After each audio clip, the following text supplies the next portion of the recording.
goodness, it's so good to see you guys. I hope you're having an awesome Tuesday. I'm really excited. I haven't done one of these live trainings in quite some time. I know some of you have seen my posts. I've been traveling a little bit and I came home and really ramping up CMW. We've got a lot going on. This becomes a really busy time of year, so really excited for this. But we did do a poll in our Facebook group right here in the Health and Weight Loss for Foodies group last week about, what are your biggest goals? Or I should say too, your biggest opportunities for growth. Where are you looking to improve? And a number of you, this was the number one voted answer, said you want to banish belly fat for good. Okay. And so of course, this got my attention because as an educator, my job is to not just, give you all the facts, but to help you make some realizations about where you are in your life. And then also to help you in the right direction, right? So tonight I'm going to talk about the truth behind belly fat. So I want to see who's here live with me. If you're here live with me, give me a, hey Kristen, what's up? Good to see you. Give me a hashtag replay.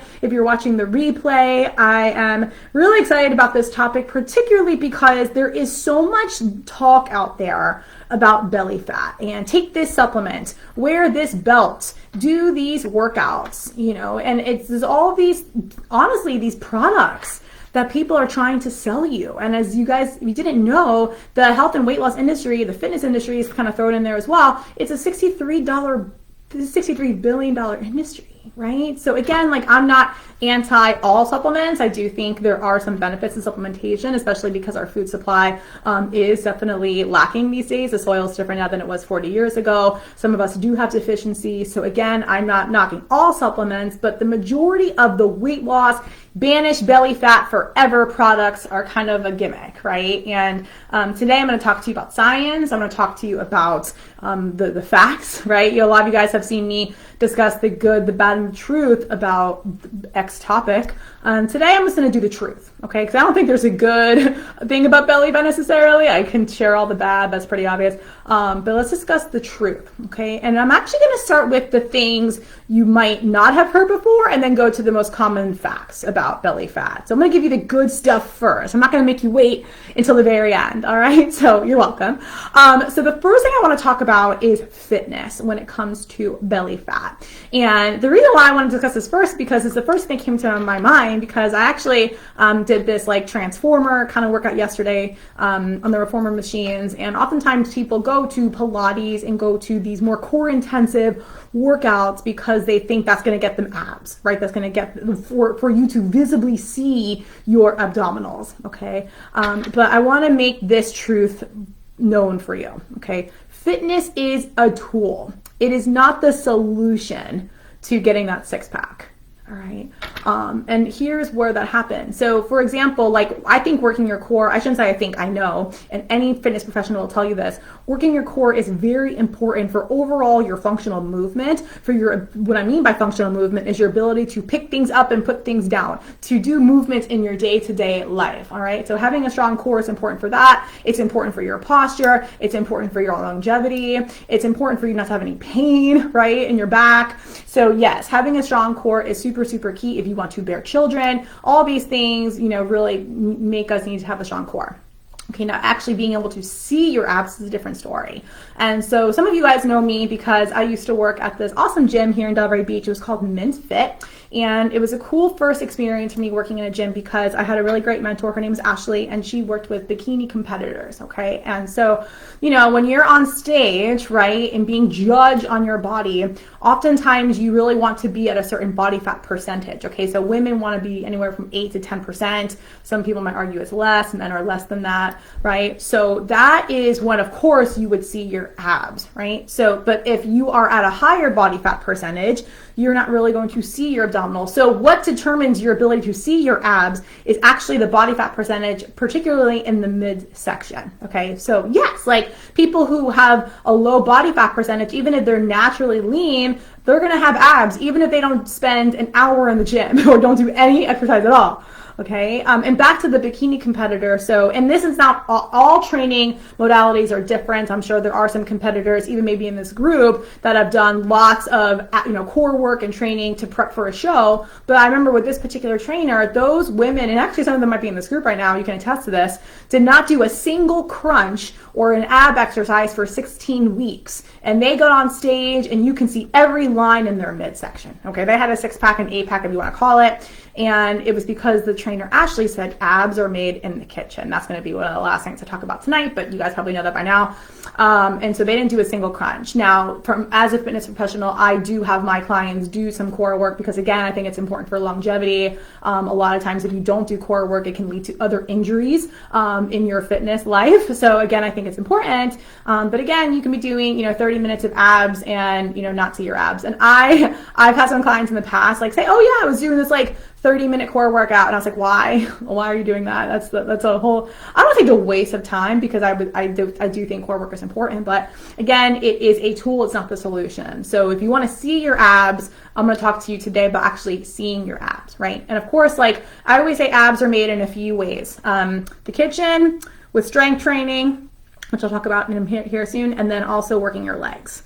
Okay, your legs and your glutes particularly, but your legs also are the biggest muscles in your body, right? So when you're working those muscles, you are burning the most calories, number one. And number two, you're elevating your testosterone levels, right? And the more lean muscle you have on your body, the more calories you burn at rest, and that means the higher metabolism can be. So when you're strength training, you are overall increasing your testosterone levels, especially full body workouts, and then you're also elevating your testosterone, okay? And so that's going to help you shed fat more, okay? And of course people think, well, I burn 800 calories going to a SoulCycle class. I don't know. Yes, of course, the Orange Theory, all these places, yeah, you're gonna wear a monitor, it's gonna say you're burning more calories in the moment with those workouts, but overall, strength training does have a higher caloric burn after the workout, right? That EPOC is really high.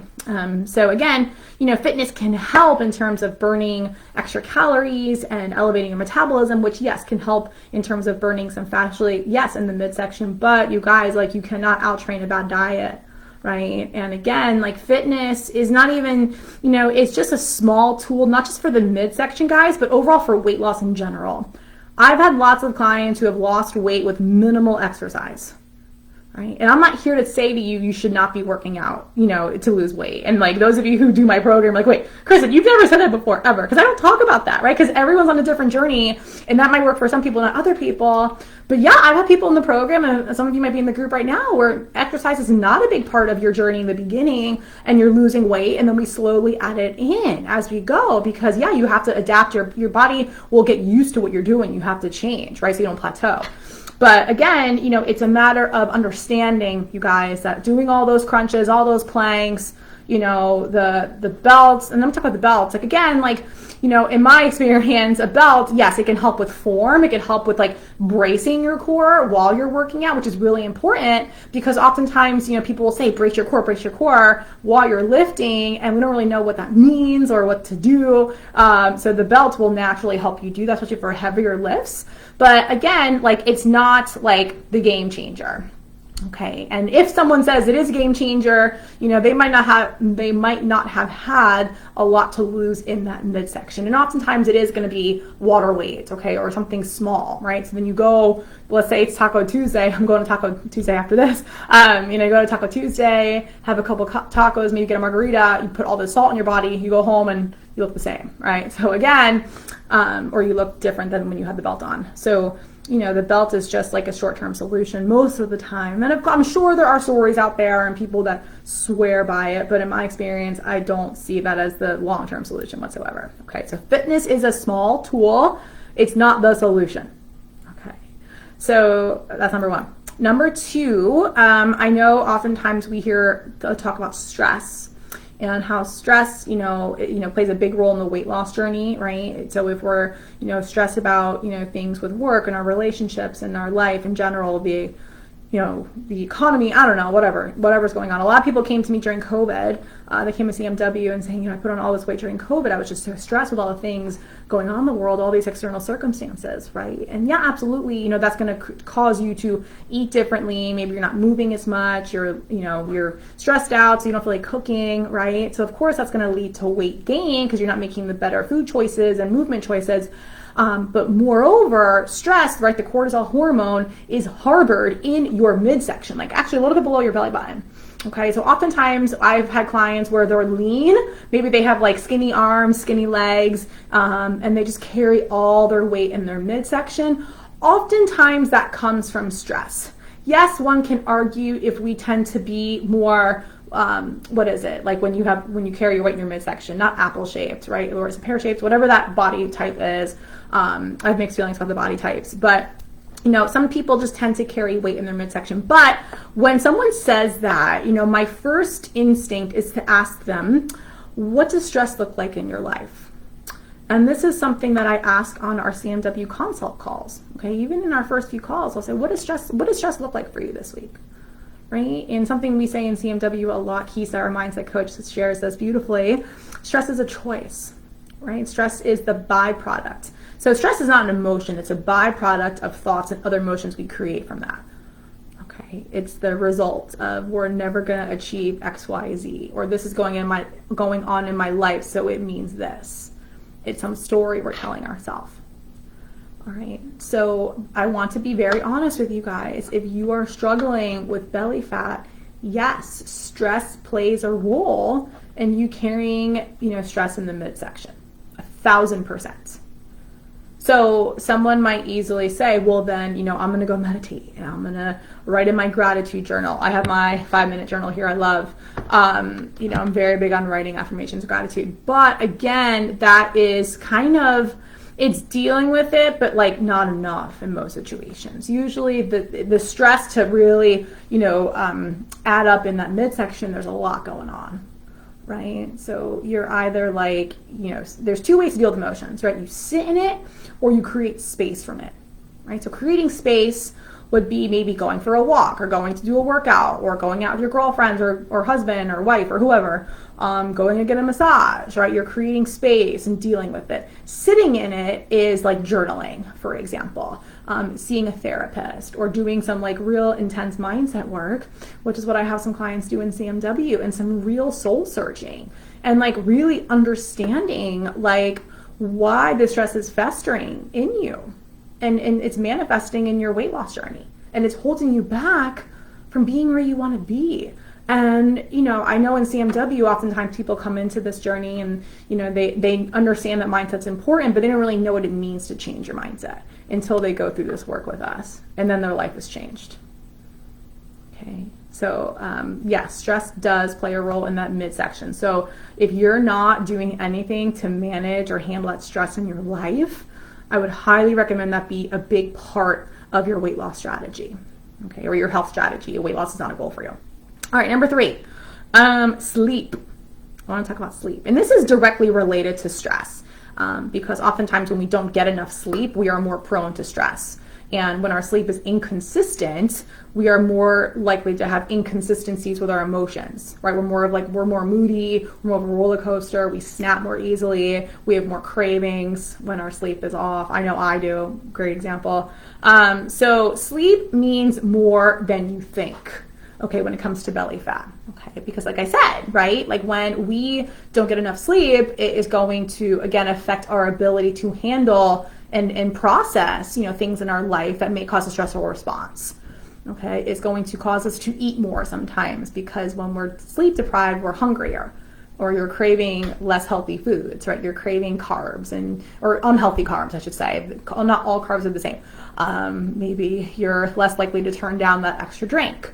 And also too, it affects your hormone balance, right? There are so many questions, and I'll get into this soon, about your hormones, right? And I want to talk about your hunger producing and your hunger suppressing hormones right now, leptin and ghrelin, right? So leptin is your hunger suppressing hormone, right? So it's supposed to help you tell yourself not to eat anymore. It helps with portion control. It helps you realize that you don't need any more food, right? So when you don't sleep enough, your body does not produce enough leptin. So leptin and ghrelin, right, just like testosterone and estrogen, they are inverse hormones, right? So when your leptin is low, your ghrelin is going to be high, right? So if we're not producing enough leptin, that means your body is going to have more ghrelin. And this is your hunger creating hormone, right? This is why you're wanting all the not healthy foods. And you guys, I'm human. I'm not perfect.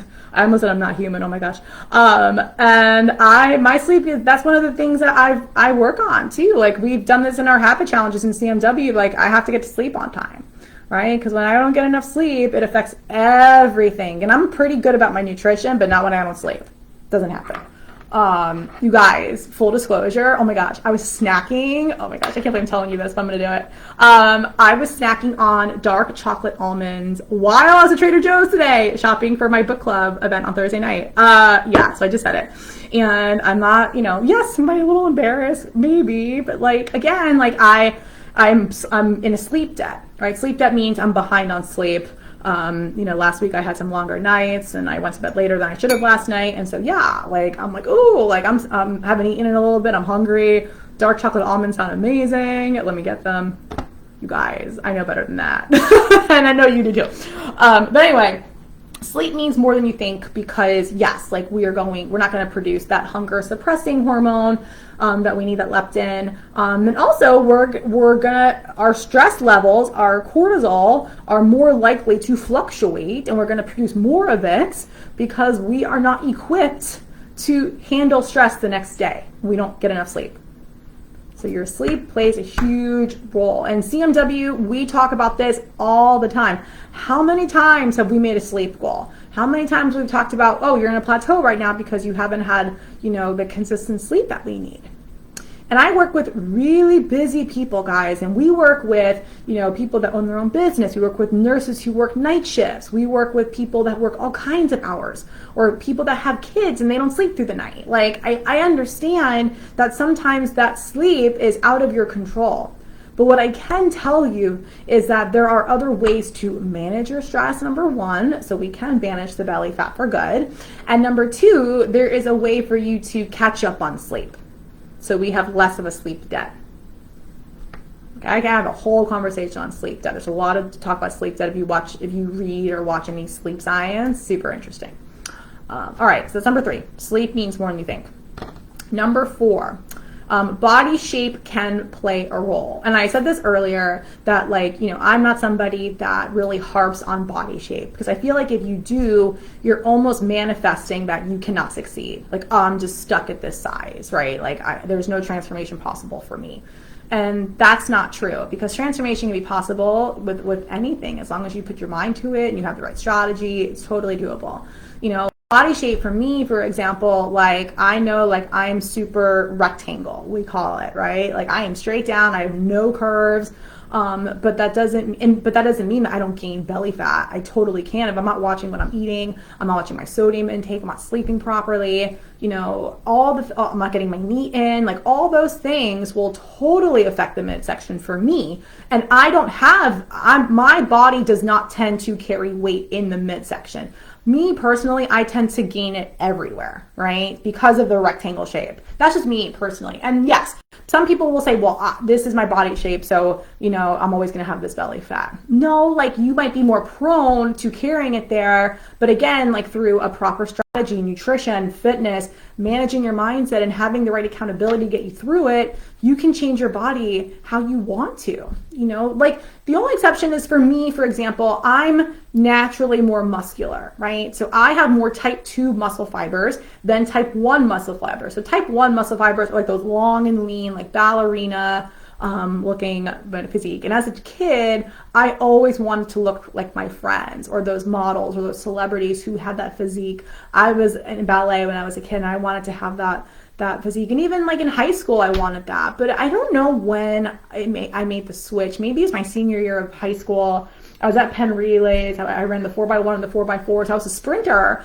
And I was at this track event and I saw these girls from all over the country, even all over the world. There were colleges there and they were muscular and they looked amazing and they were so fast. And I was just wow, now I look up to girls that have muscle. And so I think that was a major turning point for me because where I went to school, middle school, high school, most girls weren't super muscular and I just felt like an outcast. And I counted calories. I ran like a crazy person because I thought running would make me skinny. right? So again, I wasn't really happy with my body shape. Now I'm kind of embracing that. But again, there's pros and cons. Like I have to be mindful of what I eat because yeah, I can gain weight pretty quickly, you know? And so again, this is and I was telling my friend Claire, it's on our trip, you know, maintenance is not easy for me. I work really hard, right? And I teach clients how to do the maintenance phase as well. And it's not hard for everyone. You know, for me, I have to watch. But, you know, yeah, sometimes there is a benefit of accepting your body. Yes, and I'm all about body positivity, right? We have a whole, you know, module on this in CMW in our 16-week program. So I'm all about accepting your body. But again, like I want you to be healthy, and having a lot of fat in the midsection is not healthy, especially if it's visceral fat, right? That's fat around like the organs. And that's not good, right? And so that's something that we want to be mindful of. And if you ever do like an in-body assessment, there are certain assessment machines that can test your visceral fat, right? So, and if you ever do that, they'll give you body fat percentage and they'll give you fat in different areas of your body. That's something you could always look into. Again, I think overall, not everyone needs an in-body machine, but I think as long as, you know, you realize like too much fat on the midsection is not good for your heart, not good for your organs. It's not good for your mobility. You know, it's not comfortable. Right.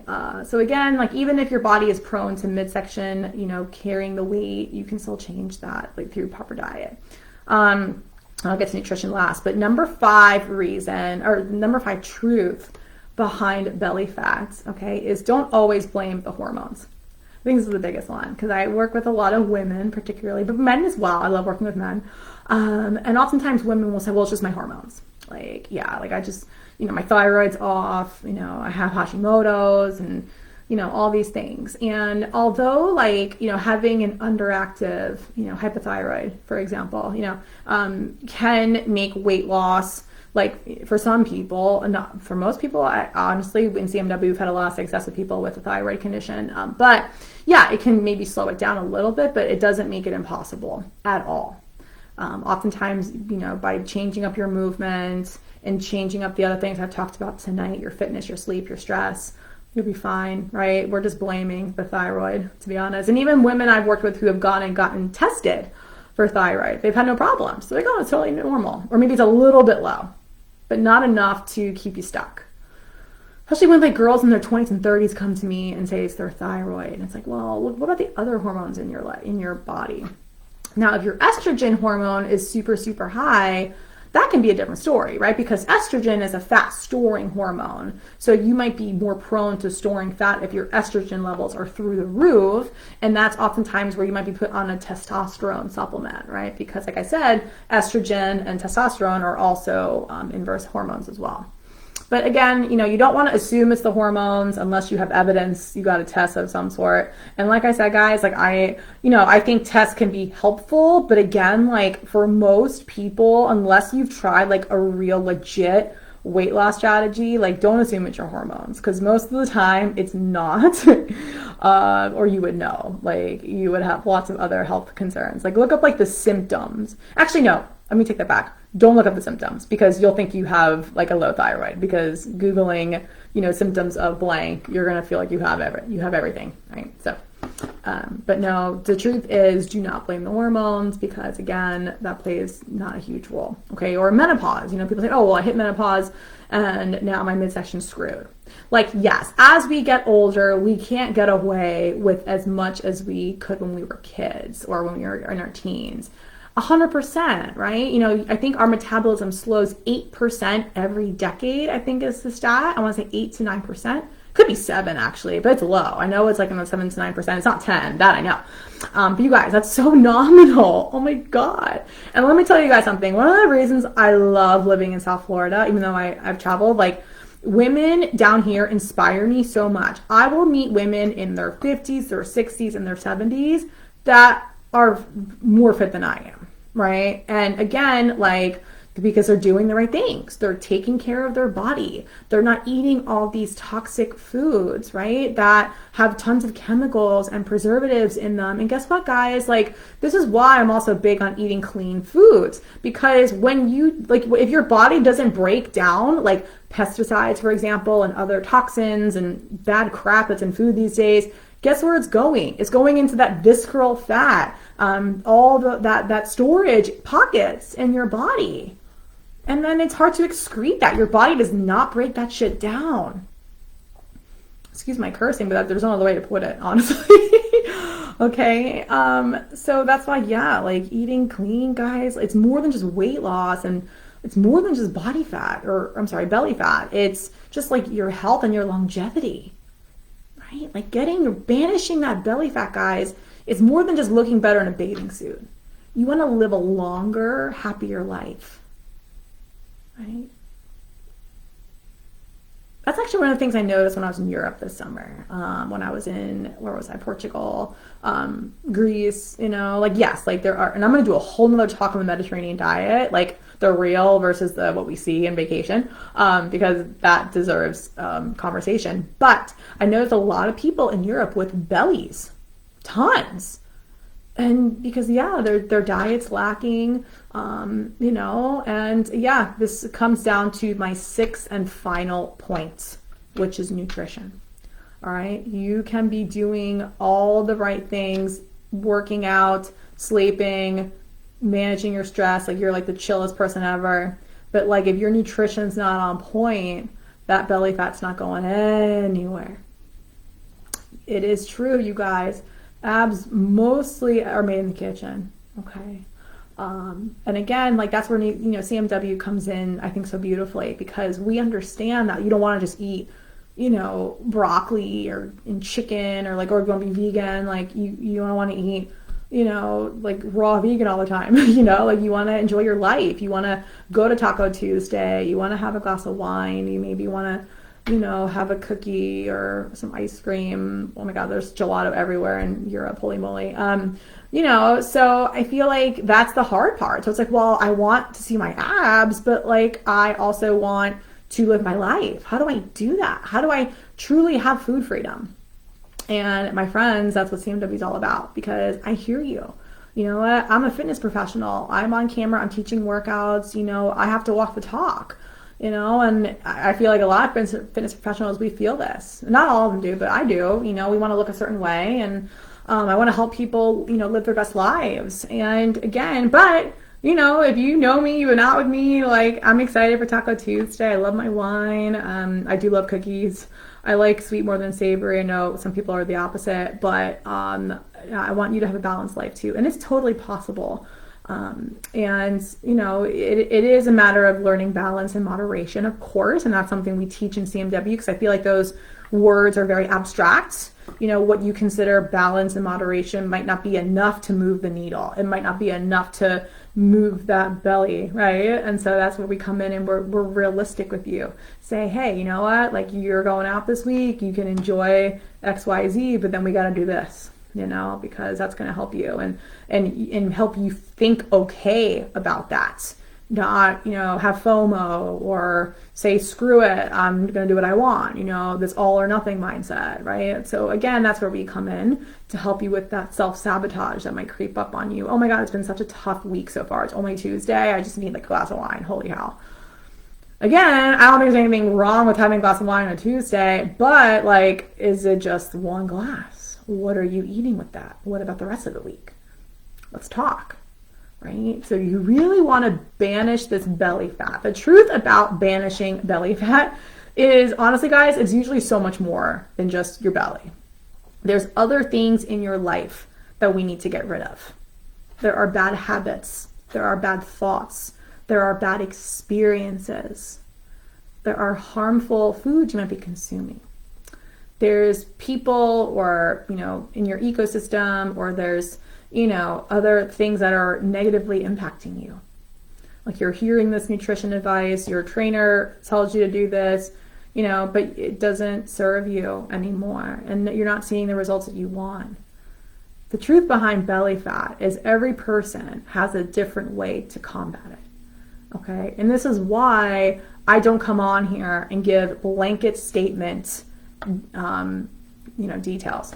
I'm not selling you a product. I don't sell any products in CMW. Oftentimes people say, do I have to buy a protein powder or bars, or is this an MLM? I was like, no, not at all. I don't sell anything. You know, and like, it's funny, I've been approached by different, you know, companies to sell their products, but like there's none that I really like put my name behind, except for my CMW approved list. Like those are products in the grocery stores or online that I use myself and the clients have enjoyed and they work well. That's what I do recommend, but no, I'm not in the business of selling things. I just want you to get results. I want you to be happy. I want you to stop stressing about this, because that stress about your belly is creating more belly fat. I'm going to say it. I'm going to say it. All right. So if you're really looking to banish that belly fat forever, you know, I really encourage you to take a deep dive into what's really holding you back. You know, is it the self-sabotage? Is it you have no idea what to eat for your goals? Is it you're overeating? Are you like not sleeping at all? You know, you struggle with sleeping. Your stress is through the roof. You don't exercise. And like I said, it's a small tool, but it can still help a little bit. What kind of exercise are you doing? If it's too high intensity, too stressful, that can be leading to your belly fat as well. I should have connected those two earlier. Sorry. So yeah, guys, like again, your strategy is your strategy. It's not designed for the masses necessarily. So that's what we do in CMW. We create your strategy with you, for you, and make sure it's something you can do for life. Okay, to banish that belly fat once and for all. So if you're looking for some help, you're ready for that guidance, you want to stop spinning your wheels and stressing about this and making it worse, book a call with us. All right, createmyweight.com/apply. And this is a topic that is really near and dear to my heart because I know so many of you struggle with it. But what I've found is that you haven't gotten to the root cause of it, okay, or had the right supports to get you through it. Because even if someone tells you all the things to do, I could sit here and tell you 10 things to do for your belly fat, right? 3 might apply to you, but like I can tell you 10 things, but you doing it's another story. Information without accountability or education without accountability is useless. Absolutely useless. Information does not lead to transformation without accountability. And that's why in CMW we have nutrition, we have fitness, we have mindset, and accountability. The 4 steps to food freedom. We're here to help you do it. All right. But we want to see if Create My Weight's a good fit for you. So I encourage you to book a call with us, createmyweight.com/apply. Right here in the Facebook group, actually earlier today I posted, and thank you Pamela for letting me post, about one of our clients who's killing it on her journey right now. She's lost 14 pounds so far, really changing her mindset, wearing clothes she couldn't wear in for years. She's lost like multiple sizes already, and lots of testimonials on our website and the Facebook group. Again, if you're looking for help, I encourage you to reach out. This group is also helpful here and there. I love to do these live talks. If you're not ready for like one-on-one support or, more support, but you're just looking to learn maybe a couple things, hang out in the group, see what's going on. We're here to help you. I hope you have an awesome night. Let me see if anyone's here with some questions before I sign off. I don't see any questions yet. Okay, awesome. Well, I'll check back later. Have an awesome Tuesday. I'm off for tacos. All right, bye.